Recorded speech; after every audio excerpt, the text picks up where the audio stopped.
During this video, I will demonstrate how to assess knee mobility, strength and flexibility. At the knee joint, there are several movements, primarily flexion and extension, but also the knee allows for a small degree of rotation, which consists of internal and external rotation. In order to assess this, I will begin by assessing active movements. Active movements refer to movement an individual can perform independently using their own muscles and don't require any assistance. This is done in order to review range of motion at the knee as the client goes through the entirety of the range in order to determine if it's healthy and able to go through the entire range. I will also do passive movement, which is the movement of a person's body part that is executed by an external force.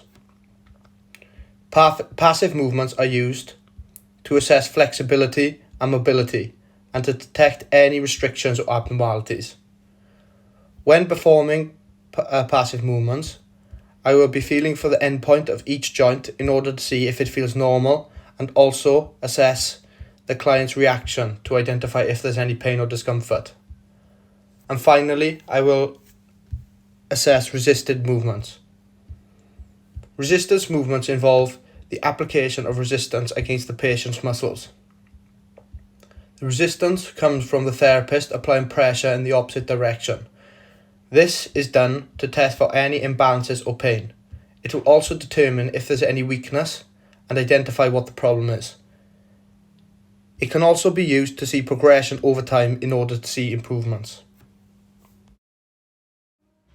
To begin, I start with external rotation at the knee, which was an active movement. During this, I give instructions to the client to point their toes outwards. While doing this, there will also be a degree of eversion at the subtalar joint. The next active movement I did was internal rotation at the knee. By doing this, I give instruction to the client to point their toe inwards. There will also be inversion at the subtalar joint. During this part, you can see flexion and extension. The first part of the movement demonstrates flexion, and the second part of the movement demonstrates flexion. This is another example of knee flexion, and during this active movement, I will be assessing range of motion. I will also instruct the client to bring their foot to their back and ask them questions to see if they're feeling any pain or discomfort. Is this meant to be? During this next part, I will be assessing passive movements. I'll begin with internal rotation, where I will instruct the client to relax as I take the joint through the entirety of the movement. With my other hand, I will also stabilize the knee to ensure nothing else is affecting the movement of the joint. This demonstrates external rotation of the knee, where I will instruct the client to relax as I take the joint through the entirety of the range of motion. I will also stabilize the knee with the other hand to ensure nothing else is affecting the movement of the joint. During this next passive movement, I will ask the client to slide their foot along the bed. When they reach their max range of motion, to assess for flexion, I will push their foot beyond the natural point to feel for the end point before going back down into extension. The final passive movement of the knee is extension. In order to do extension, I will hyperextend the knee. To do this, I will lay the patient flat on their back and instruct them to be relaxed. Then, with one of my hands, I will pin the upper leg from lifting off the bed. I'll do this in order to avoid movement at the hip. Then, I will slowly lift the lower leg up, feeling for the end feel of the joint. Next, I will move on to resisted movements. I'll begin by resisting a flexion movement followed by extension at the knee. To begin, I will be using isotonic movements. This is where the muscle changes length while being under constant resistance.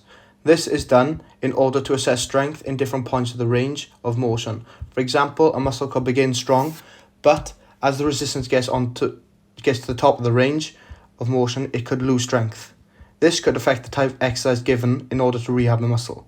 Next, I will move on to isotonic holds, beginning with a knee extension followed by flexion. This is used in order to determine overall strength of the joint and evaluate the amount of pain the client is in. Isotonic holds are where the muscle length doesn't change and the muscle is under constant pressure, When doing this, it is very important to have a strong stance and place your body in the opposite direction of the force. This is to ensure the client doesn't move you and you remain in a strong position to get the best results. Finally, the functional test for the knee is the lunge. This can be used in order to determine how much pain the client is in and also compare the injured side to the healthy side. Where the client performs a lunge, I will be assessing facial expressions in order to determine how much pain they're in, and also be asking many questions like how did that feel in order to determine their thoughts. This functional test will also be a good indication of improvement over time.